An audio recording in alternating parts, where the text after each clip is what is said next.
નમસ્કાર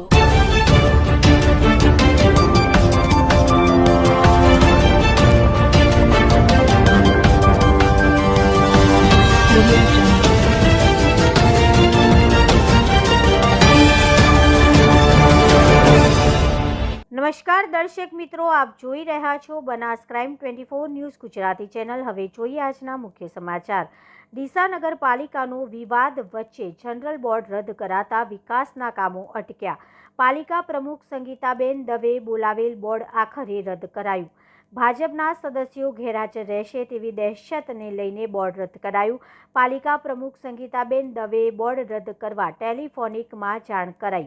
ભાજપના સદસ્યોને હાજર ના રહેવા વિહીપ અપાવ્યું।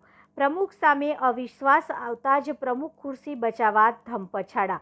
જનરલ બોર્ડ રદ કરાતા વિપક્ષના સભ્યોએ ભારે વિરોધ સાથે રામધૂન બોલાવી। અહેવાલ હરેશ ઠક્કર, ડીસા, બનાસકાંઠા।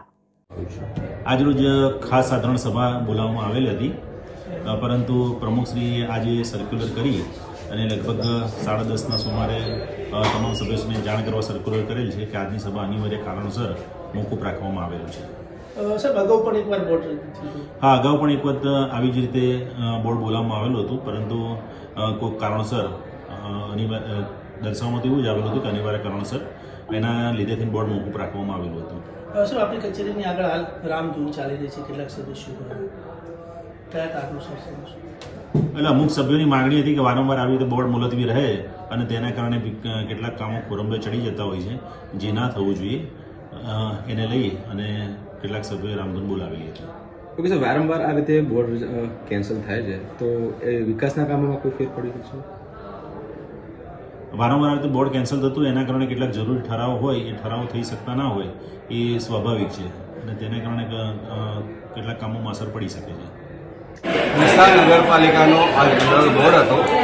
આ બોર્ડ છેલ્લા 9 મહિનાથી કોઈ બોર્ડ બોલાવવામાં નહોતું આવ્યું અને આ બોર્ડ એના માટે હતું કે વિકાસના કામોને મંજૂરી આપવાની। સરકારની ગ્રાન્ટો કરોડો રૂપિયાની આયેલી પડી છે, એ ફાજલ ના જાય એના માટે અમે તત્પર હતા। વિકાસના કામોને મંજૂરી આપવા માટે અમે આજે આવ્યા હતા, પણ અહીંયા આવ્યા પછી અમને એવું કહેવામાં આવ્યું, નોટિસ આપવામાં આવ્યા કે ભાઈ આજનું બોર્ડ મુલતવી રાખે। કારણ માત્ર એટલું કે જે પહેલા દિવસે ઇલેક્શન થયું, આજે 4 વર્ષ થયા, 4 વર્ષમાં 27 સદસ્યો ભારતીય જનતા પાર્ટીના ચૂંટાઈને આવ્યા, પણ એ લોકો 27 એક મત નથી થતા ના ડીસાનો વિકાસ વધી રહ્યા છે। જ્યારે અમે કહીએ છીએ કે ભાઈ તમે ડીસાનો વિકાસમાં 27 સદસ્યો તમારા છે તો તમે ડીસાના વિકાસમાં સી ફાળવાનો જોઈએ, પણ એમના અંદરના સત્તાની મારામારીના અંદર એકબીજાના ગ્રુપો લડી રહ્યા છે। એ લડવાના કારણે જ્યારે આ બેનને પ્રમુખ બનાવવામાં આવ્યા એ દિવસ બી એ લોકોનો વિરોધ હતો। તો જો પાર્ટીએ વિચારવું જોઈએ કે કોને પ્રમુખ બનાવવા, કોણ બધાને સાથે લઈ ચાલશે, કોણ આ ડીસા શહેરનો વિકાસ કરી શકશે, અને આ બધા જ એમના સદસ્યો 27 હોય તો પછી વિરોધ પક્ષને તો વિરોધનું કામ કરવું જોઈએ, એની જગ્યાએ અમે વિકાસનું કામની સાથે રહેવા માંગીએ છીએ। પરંતુ એ લોકો એમના વિરોધના કારણે કાયમ આ છેલ્લા 10 મહિનાથી કોઈ બોર્ડ બોલાવવામાં નથી આવ્યું, કોઈ વિકાસના કામો કરવામાં નથી આવ્યા, કોઈ ઠરાવો થયા નથી। સરકારની કરોડો રૂપિયાની ગ્રાન્ટો પાછી જઈ રહી છે। એટલે માત્ર એટલું જ કહેવાનું કે ડીસા શહેરનો વિકાસ હવે પછી કરવો હોય તો સમજવું પડશે કે જો આ ભારતીય જનતા પાર્ટીને 27 સીટો આપવા છતાંય ડીસાની ગ્રાન્ટો જો પાછી જતી હોય તો પબ્લિકે સમજવું પડશે। પબ્લિક 100% સમજી ગઈ છે। આવનારા ઇલેક્શનોમાં આ લોકોને જવાબ આપશે એવું મને ખાતરી છે। જય હિન્દ, ભારત માતા કી જય। આજે ડીસા નગરપાલિકામાં સાધારણ સભા હતી। એક્ઝેક્ટ અમે 11 વાગે આવ્યા, એટલે વારંવાર છેલ્લા 12 મહિનાથી એક પિક્ચર જોઈ રહ્યા છીએ કે અહીંયા આવીએ એટલે કે સાધારણ સભા મોકૂફ રહી છે। ડીસાની જનતાના જે કામો કરવા માટે જે ઠરાવો થતા હોય, સાધારણ સભા થ્રુ થતા હોય છે, અત્યારે લગભગ 25 કરોડથી 30 કરોડ રૂપિયાની ગ્રાન્ટ આવેલી પડી છે, પરંતુ ભારતીય જનતા પાર્ટીના સત્તાધીશોના અંદરના ઝઘડાના કારણે, આંકડાઓની લડાઈના કારણે એ લોકો વચ્ચે ડીસાની જનતાને રાખે છે અને ડીસાની જનતાને આ પ્રસંગે લોહી લુહાણ કરે છે। અમારી આજના દિવસે માંગ છે કે આ લોકો વારંવાર આ ડીસાની જનતા સાથે જે ઓરમાયું વર્તન કરે છે એ બાબતે અમે રામધૂન કરી અને પ્રતિક અહીંયા ધરણાનો કાર્યક્રમ આપ્યો છે। વારંવાર ડીસાની જનતા સાથે થતો અન્યાય જે ક્યારે સાંખી નહીં લેવાય।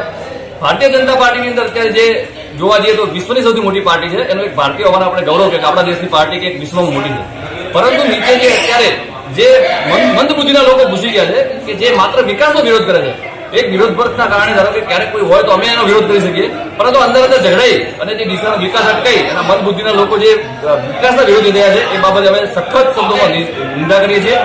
બીજો એ જોવા જઈએ તો એ જે ધારાસભ્ય છે એને પ્રમુખનું કામ કરવું છે, પૂર્વ ધારાસભ્ય બની જવું છે, એમના જે જિલ્લાના પ્રમુખ છે એમને નગરપાલિકાના કોર્પોરેટર બની જવું છે. તો ભાઈ લોકશાહી ક્યાં છે? લોકશાહીનું આ સ્વતંત્ર હનન કરી રહ્યા છે. એમને જો લોકશાહીમાં વિશ્વાસ ના હોય તો ભાઈ તમે સરમુખતા થઈ રહી દો. બાકી લોકોથી ચૂંટાઈ અને જ્યારે તમે નાટકો કરો, નાટકો બંધ કરી દો. ડીસાની જનતા બધું જોઈ રહી છે. આજે જો ચૂંટણી થાય તો ડીસામાં જે નગરપાલિકાની અંદર 44 સભ્યો છે, આ 44માં ભારતીય જનતા પાર્ટી 44 સભ્યોની ડિપોઝિટ ગુપ્ત થઈ જાય, જપ્ત થઈ જાય એવી આ પરિસ્થિતિ છે. આ લોકોને આવનારા દિવસોમાં ડીસાની જનતા 100% મજબૂત આ લોકોને આ જે એ લોકો જે નાટક કરી રહ્યા છે, વિકાસને અટકાઈ રહ્યા છે, એનો સચોટ એમને જવાબ આપશે જેવી મને ખાતરી